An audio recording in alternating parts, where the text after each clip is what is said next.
Hello guys, welcome to English education students. आज हम पढ़ने वाले हैं क्लास 11 की हॉर्नबिल बुक से द एलिंग प्लेनेट के शॉर्ट क्वेश्चन आंसर। और यहाँ पर हम इस वीडियो के आज सेकंड पार्ट को पढ़ने वाले हैं। फर्स्ट पार्ट में हम 11 क्वेश्चन ऑलरेडी कंप्लीट कर चुके हैं। अगर आपने वो वीडियो नहीं देखी है तो डिस्क्रिप्शन बॉक्स में आपको लिंक मिलेगा, वहाँ से आप वीडियो देख सकते हैं।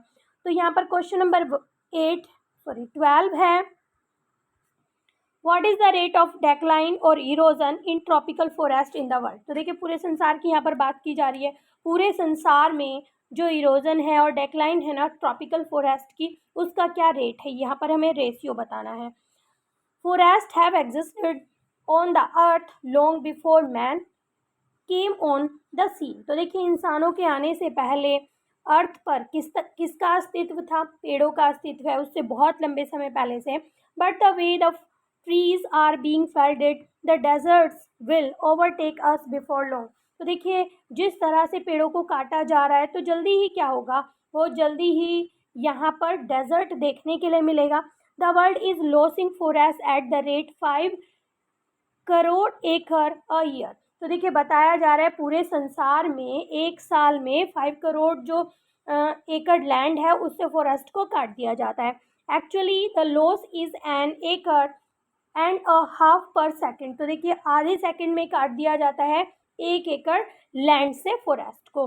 The use of dung for burning instead of providing organic fertilisers to the soil is much to be blamed for the decrease of forest. तो देखिए, एक और कारण बताया गया है कि फॉरेस्ट क्यों डिक्रीज होते जा रहे हैं, क्योंकि ये जो डंग होता है, गोबर होता है, इसको यूज़ नहीं किया जा रहा है ऑर्गेनिक फर्टिलाइजर के रूप में, बल्कि इसे बर्न कर दिया जाता है, जला दिया जाता है, जिससे कि फॉरेस्ट डिक्रीज हो गए हैं। What does the recent report of Parliament Committee highlight India's forest? तो देखिए, नेक्स्ट क्वेश्चन में पूछा गया है कि हमारी जो संसद की समिति है उसकी रिपोर्ट है वो भारत के बारे में क्या उजागर करती है, क्या बताती है भारत के बारे में। According to the figure of collected, जैसा कि अभी हमने ऊपर पढ़ा है, फिगर जो कलेक्शन सामने आया है, India is losing it's forest at the rate of nearly 5 million acres a year. तो देखिए, वैसे तो वास्तव में पूरे साल में 5 मिलियन ऑफ एकड़ जो है लैंड से फॉरेस्ट को काटा जा रहा है। The actual loss could be 8 time the rate shown in official figures. तो देखिए, जितनी भी ऑफिशियल फिगर्स शो की जा रही है ना, उसके 8 गुना डिस्ट्रॉय किए जा रहे हैं ट्रीज, यानी कि आंकड़े सही नहीं बताए जा रहे हैं। What does article 48A of the constitution of India provide. तो देखिए, भारत में क्या आंकड़े कॉन्स्टिट्यूशन में जो आर्टिकल 48 है उसमें क्या बताया जा रहा है, क्या चीज़ें हमें प्रोवाइड की जा रही हैं। तो article 48A of constitution calls upon the state of to protect and improve the environment. इसमें हमें बताया जा रहा है कि हमें क्या करना चाहिए, क्या करना है, हमें प्रोटेक्ट करना है और इम्प्रूव करना है, यानी कि सुधारना है इस एनवायरनमेंट को। The forest and wild life of the country, और किसे सुधारना है, किसमें सुधार की जरूरत है, फॉरेस्ट में और वाइल्ड लाइफ, कंट्री के वाइल्ड लाइफ में। But this provision is rarely acted upon and enforce. तो देखिए, कानून बना दिया गया, नियम बना दिया गया, कॉन्स्टिट्यूशन में बता दिया गया, लेकिन ये जो प्रावधान है ये मुश्किल से इस पर काम किया जाता है और इसे लागू किया जाता है। How are laws flouted openly in India. तो देखिए, भारत में कानूनों का उल्लंघन ओपनली कैसे किया जा रहा है, खुलकर कैसे किया जा रहा है। Laws in our country are neither respected nor enforce. तो देखिए, कंट्री में यानी कि हमारे देश में, भारत में जो नियम कानून बना दिए जाते हैं ना, उन्हें ना तो रेस्पेक्ट दी जाती है, ना ही उन्हें सही से लागू किया जाता है। They are broken without any fear, बिना किसी डर के उन्हें तोड़ा भी जाता है। For example, the constitution of India has abolished casteism, untouchability and bonded labour. तो देखिए, यहाँ पर कॉन्स्टिट्यूशन में, इंडिया के कॉन्स्टिट्यूशन में बिल्कुल ख़त्म कर दिया गया है कि जातिवाद नहीं होगा, ये जो छुआछूत है ये भी नहीं होगी, और जो बंधुआ मजदूर है वो नहीं होंगे। But all these social evils are flourish seamlessly even after 70 years of independence. तो देखिए अभी तो ईयर्स ज़्यादा हो गए हैं, तो इतने सालों के बाद भी ये जो सोशल इविल्स हैं ना, सामाजिक बुराइयां हैं, ये अभी भी बेशर्मी से पनप रही हैं, लोग इन्हें फॉलो कर रहे हैं। नेक्स्ट क्वेश्चन है, which is the strongest factor in darking the future of human society. तो देखिए मानव समाज के भविष्य को अंधकार में करने का सबसे मजबूत कारण क्या बताया, सबसे मजबूत फैक्टर क्या बताया है। The strongest factor distorting the future of our race is the rapid growth of population. तो देखिए जो पॉपुलेशन बहुत ज़्यादा तेज़ी से बढ़ती जा रही है, सबसे बड़ा फैक्टर है। The world took 1 million year to reach the figure of 100 crore in 1800। तो देखिए 1800 की यहाँ पर बात दी गई है कि 100 करोड़ पॉपुलेशन होने में कितना समय लगा, 1 मिलियन ईयर्स लगे। बट इन 1900, अब 1900 की बात हो रही है, the world population had doubled. तो वर्ल्ड की पॉपुलेशन क्या हो गई, डबल हो गई। And in the 20th century the population rose by 3.7 billion. तो देखिए यहाँ पर आंकड़े बहुत ज़्यादा बढ़कर आए हैं, और अगर अभी प्रेजेंट की बात करें तो पॉपुलेशन बहुत ज़्यादा है। तो यहाँ पर देखिए जो पॉपुलेशन है वो लगातार बढ़ रही है, और यही कारण है कि मानव समाज का जो भविष्य है वो अंधकार की तरफ है। How can the rapid growth of population be checked. तो देखिए जो रैपिड ग्रोथ है, वो तेज़ी से पॉपुलेशन जो बढ़ रही है, उसे कैसे रोका जा सकता है। तो यहाँ पर दो चीज़ें बताई गई हैं। अगर डेवलपमेंट होगा, अगर बेटर स्टैंडर्ड ऑफ लिविंग होगा, यानी कि रहन सहन का स्तर अगर अच्छा होगा और डेवलपमेंट होगा और लोग एजुकेटेड होंगे, is more effective contraceptive to check population growth. तो ये ही सबसे ज़्यादा जो है गर्भ निरोधक का काम करेगा।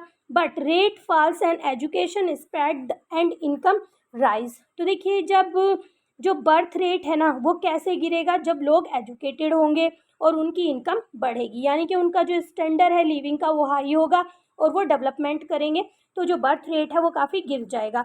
But the present increase in number puts the clock back. लेकिन अभी की अगर बात करें तो ये पीछे की तरफ लेकर जा रहा है वर्तमान को। The poor beget more children than the rich.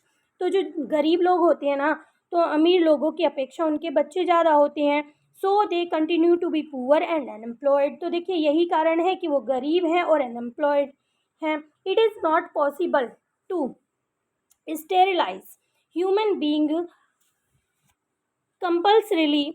तो देखिए ये पॉसिबल नहीं है कि जो लोग हैं उनकी ज़बरदस्ती नसबंदी करें। Voluntary family planning alone can control the population and fight poverty. तो देखिए अगर फैमिली प्लानिंग करी जाए अपनी इच्छा से, तभी क्या होगा कि जो पॉपुलेशन है वो कंट्रोल होगी और जो पॉवर्टी है हम उससे फाइट कर सकेंगे। What has Nani Palkhivala to say about India's population problem. तो देखिए यहाँ पर नानी पालकीवाला जो है इंडिया की जो पॉपुलेशन प्रॉब्लम है उसके बारे में क्या कहती हैं वो। The present population of India has crossed 100 crore. तो देखिए वो कहती हैं कि अभी की बात है, यानी कि जब उन्होंने ये सब लिखा है कि इंडिया की जो पॉपुलेशन है वो 100 करोड़ को पार कर चुकी है। It is more than the entire population of Africa and South America to put together. तो उनका कहना था अगर अफ्रीका और साउथ अमेरिका दोनों की पॉपुलेशन को एक साथ ऐड कर दिया जाए तब भी उतनी जनसंख्या नहीं होगी जितना कि इंडिया में है। Million would die of hunger और disease unless population control and enforce strictly. तो देखिए वो कहते हैं कि मिलियन लोग जो हैं वो भूख से मर जाएंगे, बीमारी से मर जाएंगे अगर ये पॉपुलेशन कंट्रोल नहीं हुआ। यहाँ पर what is mean by the holistic view of the world and our existence. तो देखिए यहाँ पर क्वेश्चन है कि हमारा जो होलिस्टिक मतलब संपूर्ण, होलिस्टिक मीन्स होता है संपूर्ण, क्या मतलब है होलिस्टिक व्यू का द वर्ल्ड के बारे में और हमारे बारे में, समझते हैं। The world today is reduced to a village. कहा जा रहा है कि जो वर्ल्ड है ना वो किस में सिमट कर रह गया है, एक विलेज में सिमट कर रह गया है। Thank to the rapid means of transport and communication. और ये किसकी वजह से हो पा रहा है, ट्रांसपोर्टेशन और कम्युनिकेशन की वजह से हो पा रहा है। Any problem affecting one part can spread like wildfire and affect the whole world. तो देखिए यहाँ पर एक एग्जाम्पल दिया गया है कि अगर कोई प्रॉब्लम है, एक हिस्से में अगर कोई प्रॉब्लम होती है ना इंडिया के, तो क्या होता है कि जिस तरह से आग फैलती है ना जंगलों में, बिल्कुल ऐसे ही फैलती है और पूरे संसार को इफेक्टेड करती है। Hence we have tackle every problem on a big scale involving the entire world. तो देखिए अगर हमें किसी भी प्रॉब्लम को ख़त्म करना है तो हमें उसे क्या करना होगा, हमें उसे टैकल करना होगा। हर एक प्रॉब्लम को बड़े स्केल पर हमें टैकल करना होगा संसार में। This is called holistic view of the world, और इसे ही होलिस्टिक व्यू कहा जा रहा है वर्ल्ड का।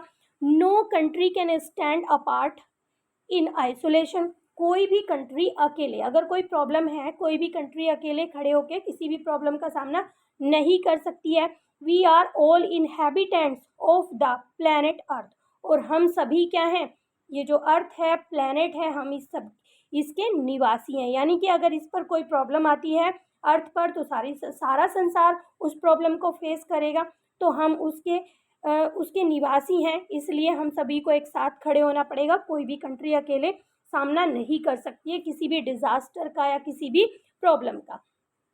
What role can industry play in saving the environment and the survival of our race?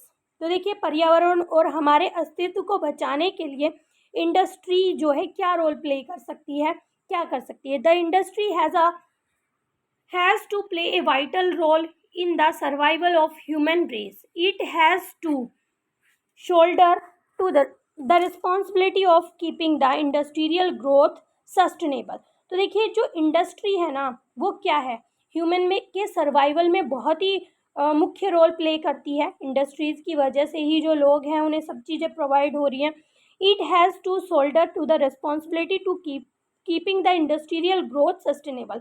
और यहाँ पर उन्हीं की जिम्मेदारी हो जाती है कि वो इस जिम्मेदारी को उठाएं कि किस तरह से जो इंडस्ट्रियल ग्रोथ है वो हो, लेकिन सस्टेनेबल तरीके से हो, यानी कि आज का विकास हो और कल का ध्यान रखा जाए। तो ये काम भी उन्हीं का ही है। This is because the industry has already taken a heavy toll on our natural resources. क्योंकि ये जो इंडस्ट्रीज़ है ना ये पहले ही बहुत सारा बर्डन जो है हमारे नेचुरल रिसोर्सेज पर डाल चुके हैं, उनका हनन कर चुके हैं। नेक्स्ट क्वेश्चन है, some of the warning given and message conveyed by the British prime minister Mrs Thatcher. तो देखिए यहाँ पर जो मिसेस थ्रेसर हैं उनका क्या मैसेज है और क्या वार्निंग देती हैं वो। तो देखिए उन्होंने क्या संदेश दिया है। Mrs Thatcher's warning is very timely and life saving. तो देखिए वो समय रहते हुए हमें वार्न कर रही हैं और जो है लाइफ को सेव करने के लिए वार्न कर रही है, मैसेज दे रही हैं। It says that no generation has the absolute ownership of the natural wealth on the earth. तो उनका कहना है कि कोई भी जनरेशन हो वो अकेले मालिक नहीं है। ये जो नेचुरल वेल्थ है ना उसका वो अकेले मालिक नहीं है जो धरती के ऊपर है। एंड बिलो द सरफेस, या फिर धरती के नीचे जो नेचुरल वेल्थ है उस पर किसी भी इंसान की ओनरशिप नहीं है। We are here only a tenants. तो वो कहती है कि हम यहाँ पर केवल क्या हैं, किराएदार हैं। And to keep the earth in good form is our moral obligation. तो वो कह रही है कि हमारा नैतिक कर्तव्य है कि ये जो अर्थ है ना हम इसको एक गुड फॉर्म में रखें, अच्छे तरीके से रखें। In the words of Lester Brown, अब यहाँ पर लेस्टर ब्राउन के भी कुछ शब्द दिए गए हैं। The present generation has not inherited the earth as their sole ownership property from the forefathers. तो फोर फादर्स मीन्स होता है पूर्वज। तो उनका कहना है कि आज की जो जनरेशन है, प्रेजेंट जनरेशन जो है उन्हें ही ये विरासत में नहीं मिले हैं अपने फोर फादर से। In fact we have borrowed it from our children. और वो कहते हैं कि सच्चाई तो ये है कि ये हमें हमारे बच्चों से हमें उधार मिली है। And we shall have to return it to them in the better condition. और हमें जो है इसे वापस लौटाना है एक बेटर कंडीशन में। Explain what goes under the pot now cost more than what goes inside it. तो देखिए हमें ये जो लाइन दी गई है इसे एक्सप्लेन करना है, इसका मतलब क्या है। तो देखिए बात है ये कि what goes under the pot, जो कुछ पोट के अंदर जाता है, now cost more than what goes inside it, कहने का मतलब ये है कि पोर्ट के नीचे, नीचे का मतलब है यहाँ पर फ्यूल से, पोर्ट के नीचे जो फ्यूल यूज़ किया जाता है उसकी कॉस्ट ज़्यादा होती है उससे जो कि पोर्ट के अंदर पकाया जाता है। तो समझते हैं, due to an extensive cutting of forest. तो देखिए बहुत ज़्यादा कटिंग हो रही है फॉरेस्ट की फायरवुड के लिए, firewood has become more expensive, और जो फायरवुड है वो बहुत ज़्यादा महंगी हो गई है, then the food being cooked in the pot, उस खाने से जो कि उस पॉट के अंदर पकाया जाता है, यानी कि उसके फ्यूल पर ज़्यादा खर्च करना पड़ता है, इतना खर्च हमें खाने के ऊपर नहीं करना पड़ता है। तो इस तरह से आपके सभी क्वेश्चन आंसर होते हैं कंप्लीट। आई होप आपको अच्छे से समझ में आ गए होंगे। फिर भी अगर आपकी कोई क्वेरी है तो आप कमेंट सेक्शन में लिख सकते हैं। मिलते हैं अपने नेक्स्ट टॉपिक में, तब तक के लिए bye bye and take care.